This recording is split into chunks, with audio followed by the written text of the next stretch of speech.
విజయనగరం జిల్లా శృంగవరపుకోట నియోజకవర్గ కేంద్రంలో పుణ్యగిరి క్షేత్రంలో వెలిసిన పార్వతీ పరమేశ్వరుల సహిత దారగంగమ్మ దేవాలయం మహాశివరాత్రిని పురస్కరించుకొని సర్వం సిద్ధం చేశారు.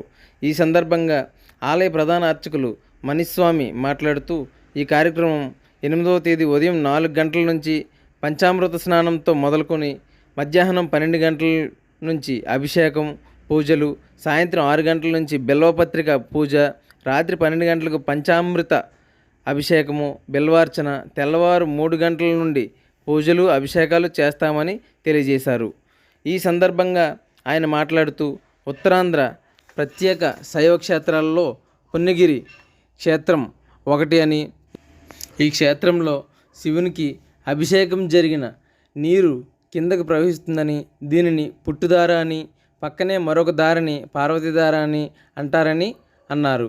అలాగే ఆలయానికి దిగువన ఎడమ చేతి వైపున త్రిమూర్తుల గృహ ఉందని, అక్కడ 3 శివలింగాలు ఉంటాయని, వాటిపైన ఆవు పొదుగు ఉంటుందని, పొదుగు నుంచి 3 శివలింగాలపైన ఒక్కో చుక్క క్రమం తప్పకుండా ధారగా ప్రవహిస్తుందని, అంతేకాకుండా కొండ దిగువన 1 కోటి లింగాల ఉన్నాయని, అవన్నీ కొండకు అభిముఖంగా ఉన్నాయని, ప్రతి లింగం నుంచి ధార ప్రవహిస్తుందని అన్నారు. ఆనాడు అర్జునుడు పాశుపతాస్త్రం కోసం తపస్సు చేసినప్పుడు ముఖాసురుడు అనే రాక్షసుడు పంది రూపంలో వచ్చాడని, అర్జునుడికి బాణం చేత అతను చనిపోయాడని, అతడు శివుడి వల్ల పొందిన వరం చేత కైలాసానికి వెళ్ళాడని, అందుచేత ఆ ప్రదేశంలో ఎవరు అస్థికలు కలిపినా వారు కైలాసానికి వెళ్తారని నమ్మకం. కలిపిన అస్థికలు కొంతకాలానికి తెల్లని రాళ్ళుగా మారుతాయని అక్కడి ప్రజల నమ్మకం. కొండ కింద శ్రీ దారగంగమ్మ తల్లి లోవ ఉందని, అక్కడి నుంచి కాశీకి మార్గం ఉన్నట్లు పెద్దలు చెప్తారని, 90 సంవత్సరాల క్రితం నారాయణ భజంగ్ అనే యోగి లోవ నుంచి కాశీకి వెళ్ళి అక్కడ గంగాజలం తీసుకువచ్చి ఇక్కడ అభిషేకం చేశారని, అంతేకాకుండా 10 మైళ్ళ దూరంలో విరాట పర్వతం ఉందని, అక్కడే పాండవులు అజ్ఞాతవాసం చేశారని, అలాగే జామి గ్రామంలో జమ్మి చెట్టు పైన హస్త్రాలను ఉంచారని పెద్దలు చెప్తారు. ఈ క్షేత్రం భారత యుద్ధం జరిగినప్పటిదని ప్రతీతి.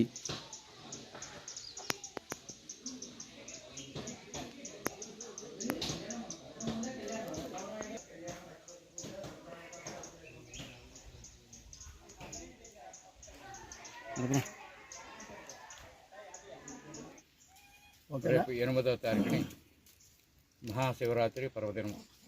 ఆ రోజున తెల్లవారుజామున 4 గంటల నుంచి స్వామివారికి పంచామృతాభిషేకం జరుగుతుంది. అలాగే మధ్యాహ్నం 12 గంటలకు కూడా అభిషేకం పూజ జరుగుతుంది. అలాగే సాయంకాలం 6 గంటలకి పూజా కార్యక్రమం, బిల్వపత్రాలతో పూజా కార్యక్రమం జరుగుతుంది. రాత్రి 12 గంటలకి పంచామృతాభిషేకము, బిల్వార్చన జరుగుతుంది.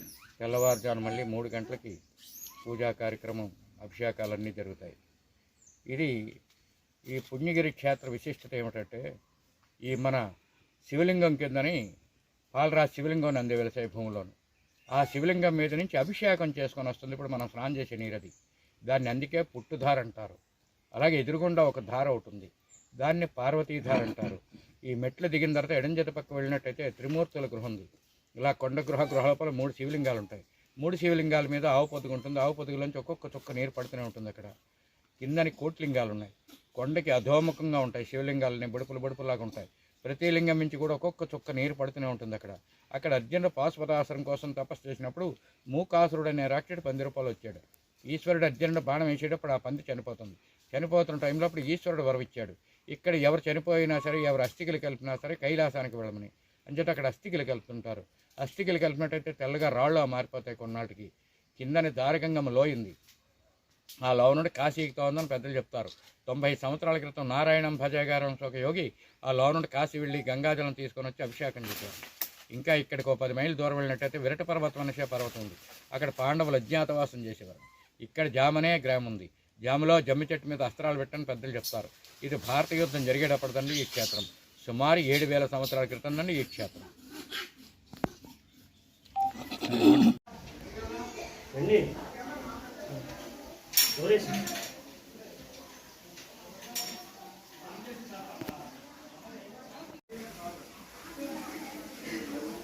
అవి కూడా తీసుకొచ్చి ఎలా అవుతుంది?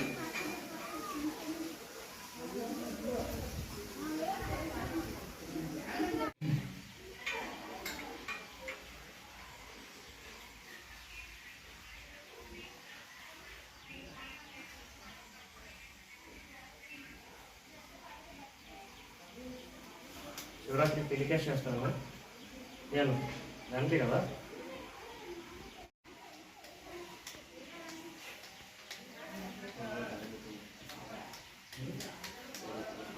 నేను దండం పెట్టుకుంటూ తీయాలి శివరాత్రి.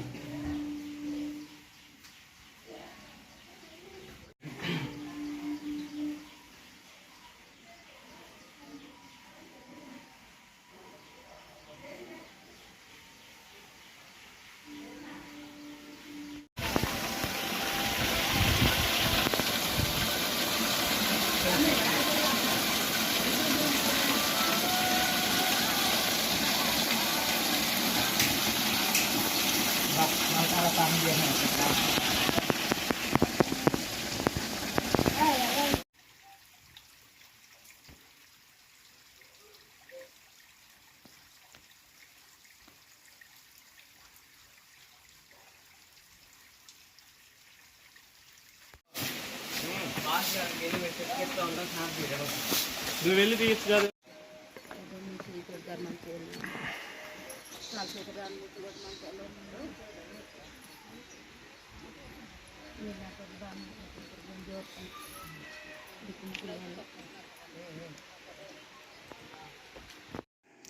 మహాశివరాత్రి సందర్భంగా ఆలయ కమిటీ చైర్మన్ పొలమరశెట్టి రామకృష్ణ మాట్లాడుతూ, గత సంవత్సరం కన్నా ఈ సంవత్సరం భక్తుల తాకిడి ఎక్కువగా ఉంటుందని, వారికి ఎటువంటి అసౌకర్యాలు కలగకుండా మరుగుదొడ్లు, ఉచిత ప్రసాదం కౌంటర్లు, చలివేంద్రాలు, మజ్జిగ పంపిణీ కేంద్రాలు ఏర్పాటు చేశామని, అంతేకాకుండా భక్తులకు మరింత సౌకర్యంగా ఉండడం కోసం ఈ సంవత్సరం కొత్త మెట్ల మార్గాన్ని తన సొంత ఖర్చులతో ఏర్పాటు చేశామని, అదేవిధంగా ఉచిత దర్శనంతో పాటు రూ. 50 కనీస రుసుముతో కూడిన శీఘ్ర విశిష్ట దర్శనాన్ని ఏర్పాటు చేశామని, క్షేత్రంలో ఎలాంటి అవాంఛనీయ సమస్యలు తలెత్తకుండా ఎక్కడికక్కడ సీసీ కెమెరాలను ఏర్పాటు చేశామని, అలాగే భక్తులకు అన్నదాన కార్యక్రమం ఏర్పాటు చేశామని ఆయన తెలిపారు.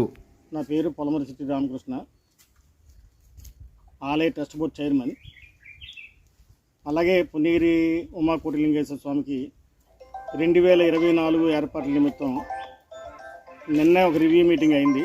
ఆ రివ్యూ మీటింగ్లో ఆల్ డిపార్ట్మెంట్లతో అన్ని డిపార్ట్మెంట్లు సహకరించడానికి కలెక్టర్ గారి ఇన్స్ట్రక్షన్ తోటి ఎంఆర్ఓ గారు ఈ మీటింగ్ ఏర్పాటు చేసి మనం కూడా దానిలో వాళ్ళకి ఏంటేంటి చేయాలి అన్నీ కూడా మార్గనిర్దేశాలు అన్నీ చేశారు. అలాగే మా ఆలయం తరపు నుంచి కూడా మా అన్నప్రసాదాలు, అలాగే మంచినీరు వాటర్ సదుపాయాలు, అలాగే మరుగుదొడ్లు అన్నీ కూడా ఏర్పాట్లు చేసాం. ప్రత్యేకించి ఈ సంవత్సరం గాను 2వ మెట్ల మార్గాన్ని తయారు చేయడం జరిగింది. ఆ 2వ మెట్ల మార్గం గుండా ఇప్పుడు ఎన్ని వేల మంది వచ్చినా ఏ విధమైనటువంటి లోటుపాట్లు లేకుండా భక్తులకి స్వామివారి దర్శనం చక్కగా అయ్యేటట్లు, స్వామివారి తాలూకు ఆశీస్సులు పొందేటట్లు ఏర్పాట్లు అన్నీ చేయడం జరిగింది. 2024లో అందరూ కూడా స్వామివారిని దర్శించుకున్న వాళ్ళందరూ కూడా ఆయురారోగ్యాలతో ఉండాలని ఆలయ కమిటీ చైర్మన్గా కోరుతున్నాను.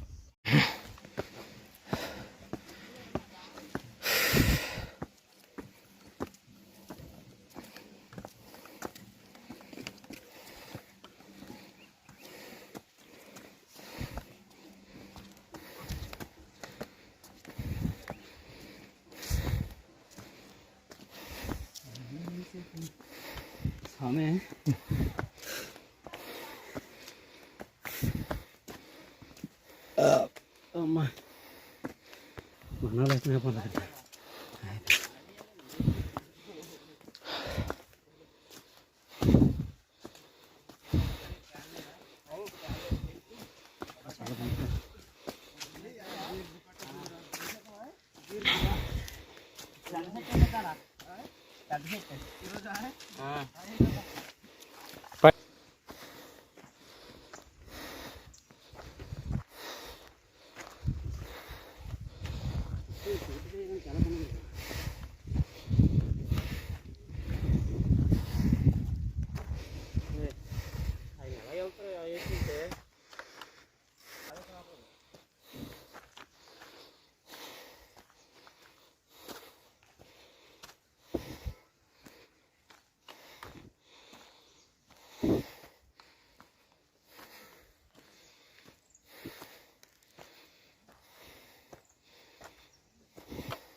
మీరేనా?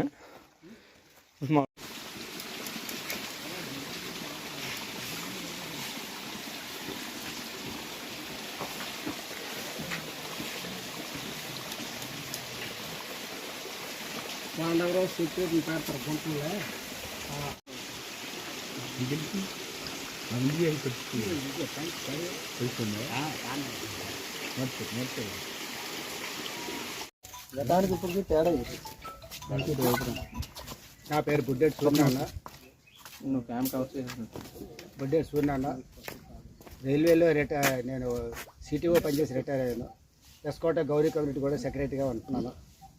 ఒక భక్తుడిగా కూడా ఇక్కడ ఈ ఆలయానికి రావడం అన్నది నాకు బాగా అలవాటు, ఇష్టం కూడా. అయితే మేము నాకు 72 సంవత్సరాలు. ఇప్పుడు మేము చిన్నప్పటి నుండి నాకు ఈ ఆలయంలో రావడం అలవాటు.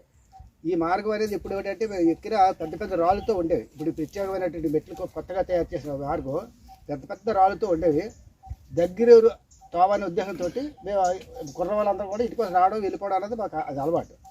కాకపోతే ఇది మాత్రం ఇప్పుడు నేను చూశాను, దీనికోసం చూడడానికి కూడా వచ్చాను, వారు పిలిచారు. అయితే మాకు కూడా చాలా ఆనందంగా ఉంది చూడడానికి. ఇది భక్తులకి చాలా ఈజీ అనమాట. ఏంటంటే మెట్లు ఎక్కడానికి దిగడానికి కూడా చాలా చక్కగా ప్లాన్డ్గా. అవి అటుప్రక్క ఉన్న మెట్లు ఒకప్పుడు ఎత్తు మెట్లు ఉండేవి, అడుగు ఎత్తుతో ఉండేవి. ఎత్తి దిగడానికి కూడా ఇబ్బంది పడేవారు.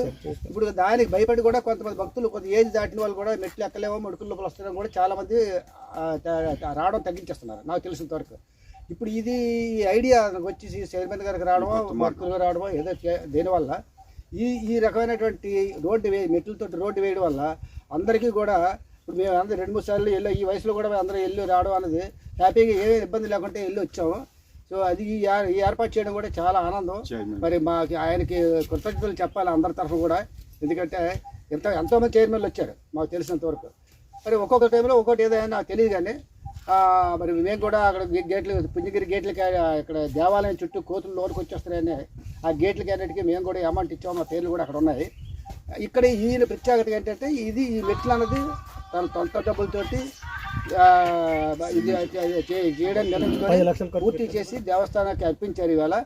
అది అంచేత మా భక్తులందరి తరఫున కూడా ఆయనకి నేను కృతజ్ఞతలు తెలుపుకుంటున్నాను. అంచేత అది కూడా మాకు శుభమైన కార్యక్రమం. దేవుడు వాళ్ళని చల్లగా చూడాలని నేను కోరుకుంటున్నాను.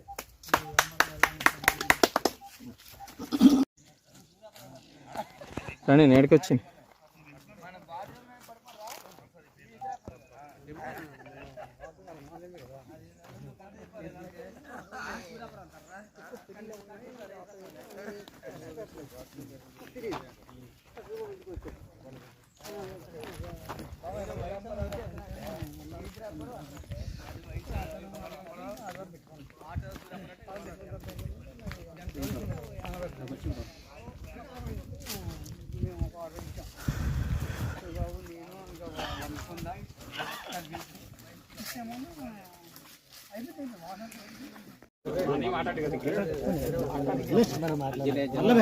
శృంగవారకోట మండలం గ్రామ పరిధిలో మహాపుణ్యక్షేత్రమైన ఈ పుణ్యగిరి దేవాలయం జిల్లాలోనే ప్రసిద్ధిగాంచిన దేవాలయం. ఇక్కడ ఉత్తరాంధ్ర జిల్లాలకే ఒక ఇలవేల్పు. ఈ తండ్రి దయ వల్ల కోట్లాది మట్టి లక్షల్లో వస్తున్నారు, వేలల్లో కాదు లక్షల్లో. ప్రతి సంవత్సరం డెవలప్ అవుతుంది. అలాగే జనం కూడా ఉధృతంగా వస్తున్నారు. ఈ ఉధృతంగా ప్రజల్లో తోసిపుచ్చలాడుకుని పడిపోయిన రోజులు ఉన్నాయి. అందుకే ఈ గౌరీపుత్రులైన శ్రీ పొలమశెట్టి రామకృష్ణ చైర్మన్ గారు ఒక్క రూపాయి ఎవరిని ఆశించకుండా, ఎవరు సలహా తీసుకోకుండా తన సొంత నిధులతో సుమారు 11,25,000 రూపాయలు వెచ్చించి, సొంత నిధులతో ఎవరికి రూపాయి అడగకుండా అది సొంత నిధులు వెచ్చించి పేరుకి ప్రఖ్యాతులకి గౌరీపుత్రులు అంటే ఏమిటి, చైర్మన్ గారు ఫలానా టైంలో ఏమి జరిగింది అనేసి ఒక దిక్చూసి ప్రజలకు తెలియడానికి ఈ యొక్క మార్గం నిర్మించడం జరిగింది. ఈ మార్గం నిండా కొన్ని వేల మంది వెళ్తారు. అటు ఇటు సర్దుకోవడం వల్ల ఎటువంటి ఇబ్బందులు ఉండవు. అన్ని సదుపాయాలు ఏర్పాటు చేయడం జరిగింది. ఆలయ పూజారి గారు ఏంటి, మన మిగతా సభ్యులు ఏంటి అందరూ కలిసి చాలా ఉత్సవాలు ఈ యొక్క నవరాత్రుల తాలూకా మన మహాశివరాత్రి నవరాత్రులు అతి వైభవంగా చేస్తున్నారు. అయితే ప్రతి సంవత్సరం జరుగుతున్నాయి, కానీ ప్రతి సంవత్సరానికి మార్పు తెస్తున్నారు. ఆ మార్పులో భాగంగా ఈ యొక్క నిర్మాణం చేసి ప్రజలకు ఏ ఇబ్బందులు కలగకుండా లోటుపాట్లు ఏమీ లేకుండా మొత్తం గ్రామ ప్రజలందరూ సహకరించి చైర్మన్ గారి ఆధ్వర్యంలో జరుగుతుంది. ఈ యొక్క అవకాశం ఇచ్చిన ప్రజలందరికీ నా యొక్క నమస్కారం. చైర్మన్ గారికి నా యొక్క నమస్కారం.